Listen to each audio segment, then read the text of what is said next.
And then they said, well, the producer came up, she goes, well, you know, what about those wheelie shoes, Heelys or whatever they're called? I'm like, oh, yeah, sure. And so they bought me those.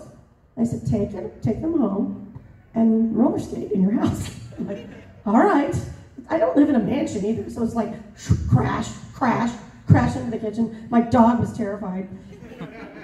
I come back and I'm like, I can't do this. And the producer goes, my 7-year-old did it. I'm like, he's 7! I'm in my 40s. So they cut the roller skating, but then they started writing episodes for me, and I did it for 5 years. All right, next. Yeah. Oh, me? What's been your favorite place to travel to? Ooh. New Zealand. Yeah, I went to a Comic-Con there, and we went to Christchurch in Wellington, and it was like a dream. It was like a dream. That's where they filmed The Hobbit in New Zealand. So it's really beautiful. Has anyone ever been there? You guys have? Isn't it magical? Yeah, everything. The food is great, the wine is good, there are dolphins, there's snow and like beautiful beaches. It's amazing. And so we went to one city, and you're so far away that you stay there all week and then you go to the next city. So it was fantastic, yeah. A lot of Naruto fans there. And the next one, the one most recently, I mean, I have a lot of favorites, but I was in Puerto Rico in February for a Comic-Con. Apparently, I'm big in Puerto Rico. I think I met every Puerto Rican kid. And weirdly, the Comic-Con was at a mall, which is kind of a thing they do in Puerto Rico. So I was like, they put up those black curtains, and behind me was like a Papa John's. So the whole weekend I was like, I'm hungry. Are you actively trying to audition for other anime roles? Or besides just... I'll do pretty much anything. Yeah. Anime, well, you know, a lot of anime roles, they just cast you. It's people that know you and they cast you. I auditioned, 1 year I kept track, and I auditioned for over 360 parts. So sometimes it was like auditioning for 4 parts in the same show. But I don't audition for anime that much at all. Like, to be honest, like, hardly ever. Anime doesn't pay like the other shows. Like, if this show were a regular show, I'd be a millionaire many times over. But it's considered, by our union contract, it's considered dubbing. So even though my show is like, and apparently like, it's huge in India and Pakistan. Like, so it's like The Simpsons, but, you know, Nancy Cartwright, you know, she makes $1 million a show, but we don't get residuals. So all we get is our rate, an hourly rate. Yeah. So I auditioned for a lot of Nickelodeon, Cartoon Network, DreamWorks, Netflix, and I auditioned, it's glamorous, you guys, in my closet. So I scream like a monkey or, you know, whatever. Usually something like that. Bus driver. Never a princess. Somebody else? Yeah. Like, after your first audition, was there anything special that made you want to continue doing auditions? Wait, I'm sorry. Can we talk a little louder? Yeah, was there anything that made you want to continue doing auditions, like, after your first audition, or was it just something that, like, you wanted to do? It wasn't something I wanted to do my whole life, but once I started doing it, I loved it. So I did keep going. And once you get hired in voiceover, it's amazing. There are a lot of actors, including a lot of famous, well-known actors, that try and get into voiceover that can't do it. It's a very small club. And then now it's kind of changed, which is weird and kind of sucky, because like they'll cast, well, stunt cast, and they'll cast like all movie stars. Whereas before, some of the movies were way better because they cast voice actors. And now it's like, you know, some friggin' Instagram star, you know, who will be doing this part, and it's not as good. And I'm not knocking The Lion King, but what I heard from the engineers on my show were that there were a couple great performances, but it felt kind of flat, the latest one. Did anyone see it? I did. You did? You didn't? You did? What'd you think? Yeah. And I think it's probably because I heard Seth Rogen What's his name? Oh yeah, a couple of them were great, and then I heard it was beautiful to look at, but I think what they did is they cast a lot of people that were, you know, as engaging as some of these amazing people. You know, like Steve Bloom is incredible, and all these other actors that I work with, D. Bradley Baker, Wally Winger, you know, Jess Harnell, Rob Paulson, Maurice LaMarche, Mary Elizabeth McGlynn. I mean, it's just like Sandy and Lex. Like they're amazing voice actors. They're actors too, but you know, it's like, you know, watching somebody that just doesn't have that charm. A lot of times they cast on camera people that are beautiful to look at, but you know, movies are like shot very slowly, very slowly. It takes a long time because it's just like, I'll do this, and they all kind of talk like that. You know, it's because you're focused on Nicole Kidman's face. You know, the camera's right here, and that doesn't always translate. It does with a lot of people, but not everybody. Next question. I want to get someone who hasn't asked a question. Yeah. Going on that, how does emoting like with your voice versus like facial expressions vary for you? I guess after. Like if you have to like do like a sad voiceover versus like a physically, how does that change? How does that change? Yeah.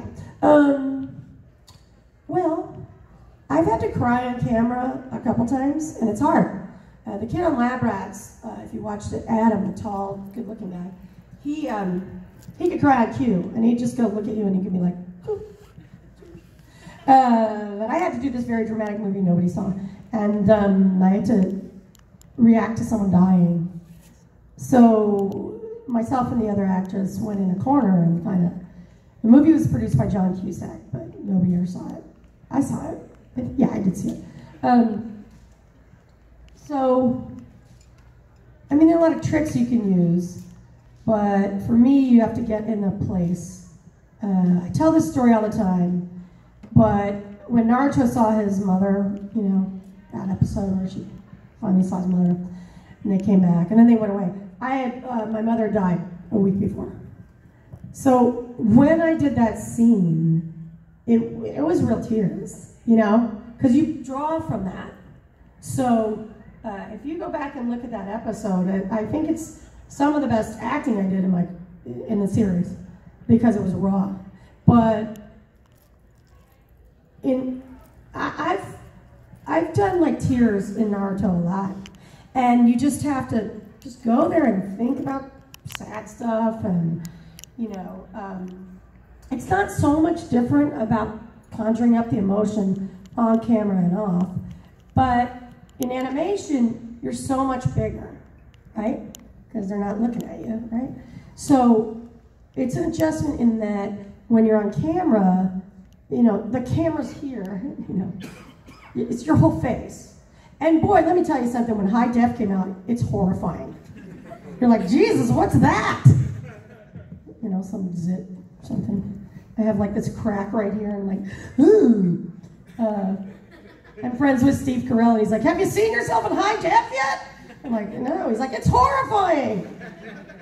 That was when high def first came out. And it is kind of fucking horrifying. Still no little kids, good. Yeah, so you just gotta be careful you're not mugging. That's the difference. But mugging in animation is fantastic. You know, they say, like when you're doing commercial voiceovers, for a commercial, it's like when you smile, it actually does sound friendlier. And it's super stupid. I teach my kids that, the college kids. Anybody? Yeah? What was the most saddest thing that you think in Naruto when like a character died? What's your opinion about the saddest character death in Naruto? Oh, for some reason, Lady Chio. I mean, Jiraiya, of course. That's a big one. But something about the writing and the animation and the Lady Chio stuff, and I didn't see it coming. You know? I didn't see it coming, so it surprised me. I don't read the manga, and there's no time for that. At one point, I was doing like Shameless, Lab Rats, and Naruto at the same time. I almost lost my mind, but I saved a lot of money. Somebody else? Yeah. If there's any one ninja you could learn, what would it be? Shadow clone? Yeah, not sexy. That's some bullshit right there. I don't do the giggling for sexy jutsu. I tried it once. They're like, stop it. Get out of here. So I think Stephanie Shea currently does that. You know, all that crap. Listen to me, I can't do that. You sound like I'm gonna smoke a pack of cigarettes at the DMV. This is a Bloody Mary, by the way. I wish it was. Somebody else?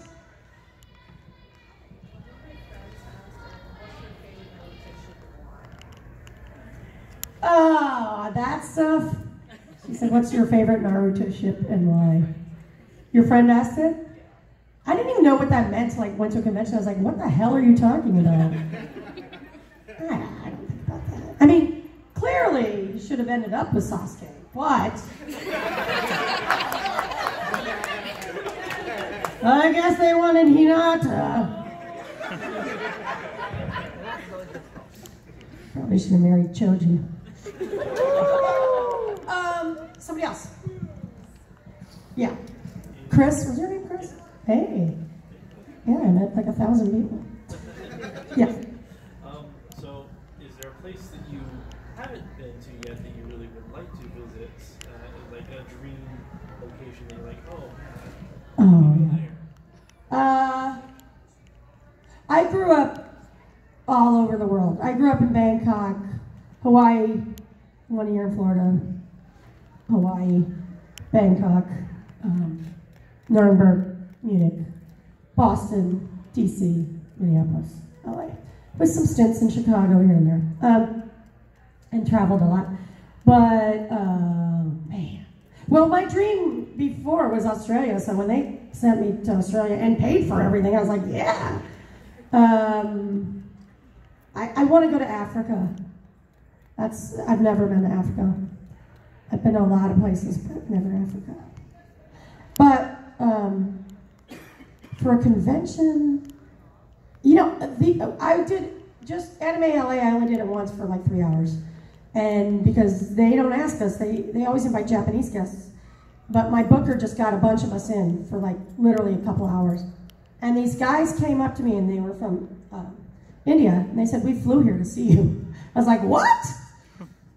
So I think it'd be fun to go do a convention in India and Pakistan. So, yeah. Of course, I mean, Paris. I don't know if they have a French Naruto.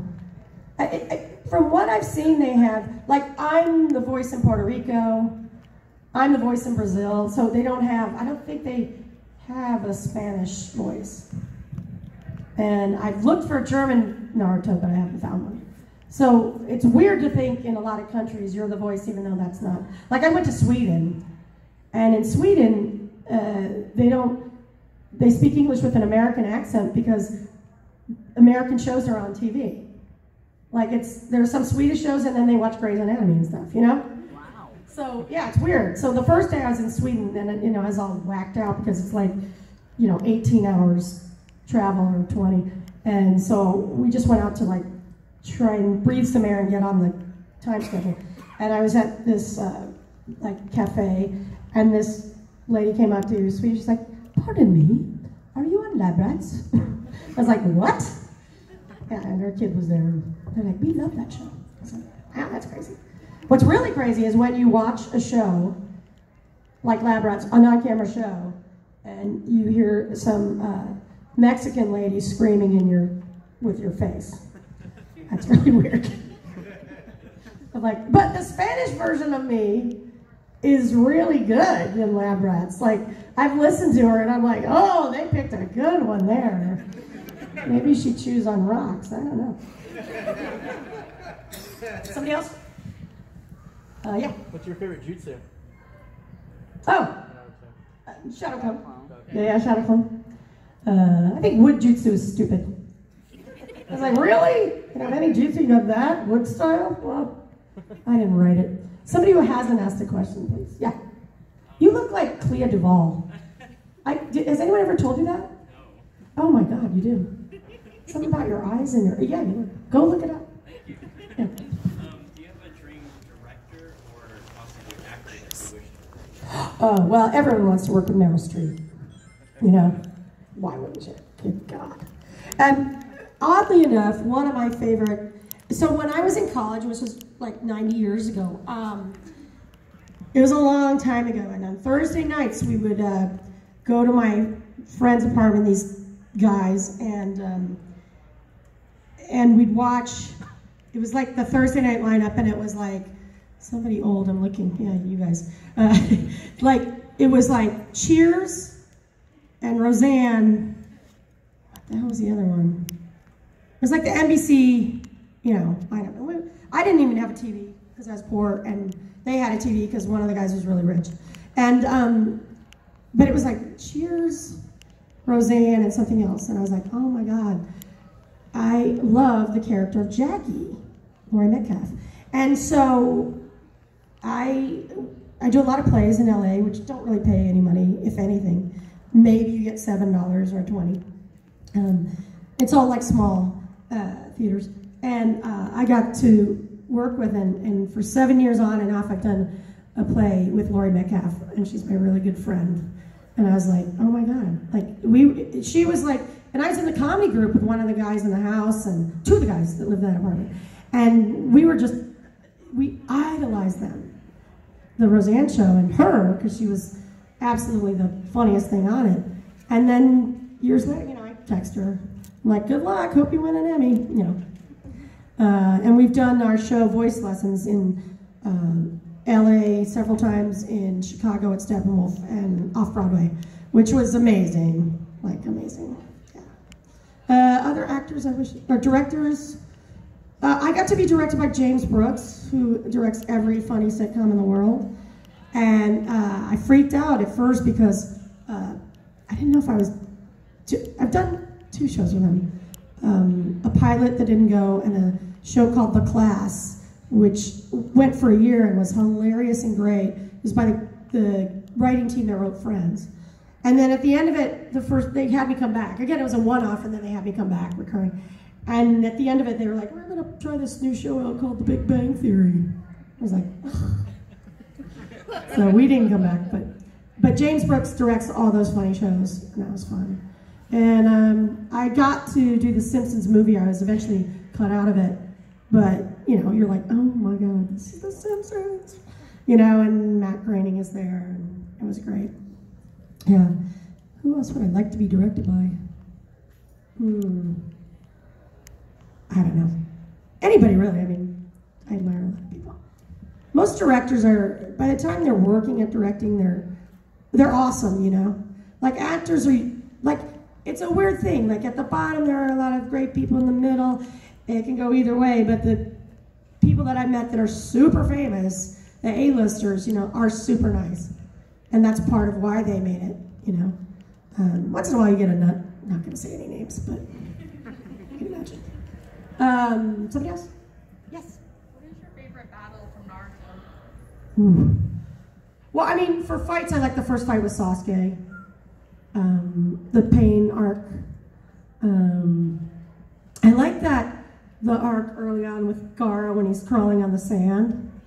Remember that? It was like 14 years ago. I can't remember anything I said, but yeah, those are some of them.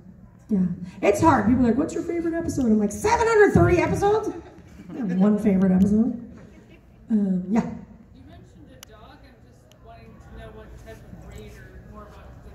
My dog? Yeah. It's a lab shepherd mix. She's nutty. She runs away because I'm in my closet screaming like a banshee. Sending in an audition. I swear to God, I want to ask my neighbors what they think. Like I had to do this like Pakistani kid the other day who was like shrieking. And you know, sometimes you have to do just gibberish. I think they probably think I'm clinically mentally ill. Which I might be. Is there a doctor? No. Somebody else? Nobody? Yeah. Yes, emotionally acting challenged moments. Emotionally? Yes. That scene with the parents, with her mom. Yeah, that was challenging. That was exhausting. What was the other one that really got me? I have to ask Mary Elizabeth, who's here. She directed me for 10 years. She's amazing. She's an amazing director. as great as she is an actor and singer, as a director, she's the best director I've ever had. I can't remember, but I remember just weeping and weeping. Oh, in one of the movies when I was electrocuted, the first movie, I think, right? Yeah, that was challenging. And I went to my agent to pick up a check afterwards, my on-camera agent. She's like, wow, you don't look good.